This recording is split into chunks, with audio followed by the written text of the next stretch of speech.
Hi, everyone. Over the last few years, I've written about the changes that have occurred when it comes to project management in the City of Edmonton. Many of the changes started after receiving the audit on the Metro line back in August 2015. So with the recent audit on our current planning reserve, I've received some correspondence from people asking what changes need to be made, if any. Since this audit uncovered an issue with a particular project from 2012 to 2015, I wanted to take some time and review what's changed since 2015 and how that's helped improve reporting and performance, and likely how that would have helped with the e-services issue that we discussed at the April 11th Audit Committee meeting. While many of the people have heard about the change in City Manager back in 2015, many other changes are not as well known. And I'm going to provide a link in the comments below that will connect people with a number of blog posts that I've written that go into even more detail. So when our current city manager took over, she started making significant changes within the City of Edmonton as an organization, and I can put them really into three categories: staffing, process, and reporting. So let's start with staffing. Although it was discussed at the August 25th Audit Committee meeting, there wasn't a lot of coverage about the personnel changes within the leadership positions of the previous transportation department. And as you may know, that's the department that really did have a lot of the issues on some of the biggest profile projects, things like the Metro line, which we've talked about, Groat Road Bridge and Walterdale Bridge.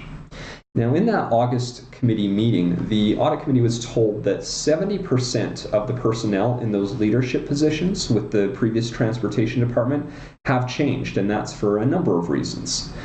These aren't the only staffing changes that have been made, as we also have seen changes in the branch that was responsible for the current planning reserve. And all of these changes together have really helped start to shift the culture within the City of Edmonton. So with regards to process, a number of changes to better streamline our project management have been made. Starting in late 2015 and using our existing staffing resources, the city manager reorganized our project management into one single department. That's our Integrated Infrastructure Services Department. And this was done rather than having each department responsible for their own project management. Many years ago, the city used to have a chief engineer, and this new department is sort of the modern day equivalent of what that was. This department has now been active for about 2 years, and they've provided greater and more consistent oversight to our capital projects. Now, there are still experts that help with each of the specific types of projects, but having everyone working together in one department ensures that everything is being held to the same standard. So another process change related to procurement started in 2016 and continued into 2017. The city auditor actually completed a number of audits on our procurement process and provided city staff and city council with a number of recommendations that have since been acted on. Now, this is important because while completing the proper oversight as a project is underway is critical, we also need to be confident in the process that leads us to the signing of a contract. So those procurement changes would have likely caught the e-services issue that we heard about in the April 11th Audit Committee meeting. But to confirm that those changes would have actually caught that serious issue, I made a motion during that meeting to have a standalone audit of the e-services program, and that's the one that resulted in the waste of most of the $8.5 million that we heard about from 2012 to 2015. And this audit is expected to come back sometime later in 2018.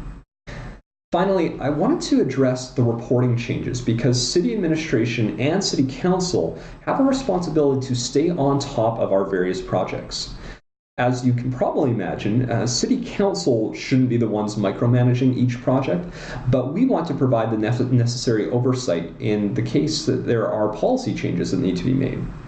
So that 2015 audit showed that far too much of the critical reporting within the city administration was verbal, and therefore was rarely making it to the previous general manager of our previous transportation department, let alone our city manager or city council. So this was changed back in late 2013, and that's why council has started getting regular updates, in particular in that case on the Metro line. But along with the internal reporting changes made by our city administration, City Council made a change so that we would have updates 3 times a year on all capital projects that are $20 million or more, along with a few critical projects that fall below that $20 million mark, but we would still consider significant. So an example being things like neighborhood renewal, which obviously have a great deal of importance to residents across the city. So this report comes to council at our regular meetings, and it's a public document that everyone can review. This is a significant change because there is now a regular requirement to provide updates. So specific to the e-services issue, we would have been able to see the status early on in the process, and we would have known that things were not going as planned, and we would have been able to address it before it became a serious issue. Now, these are just a few of the many changes that have been made over the last 3 years. We have started to see the impact of those changes in regular reporting to council, and I'm going to provide a link in the comments below as well to my most recent blog post, which will actually show that of our 88 significant capital projects as of December 2017, 84% of them are on or ahead of schedule, and actually 100% of them are on or under budget. So this is really encouraging, but we can't let up. We need to continue working on this so that we can all be confident that our projects are being well managed and providing value to all Edmontonians.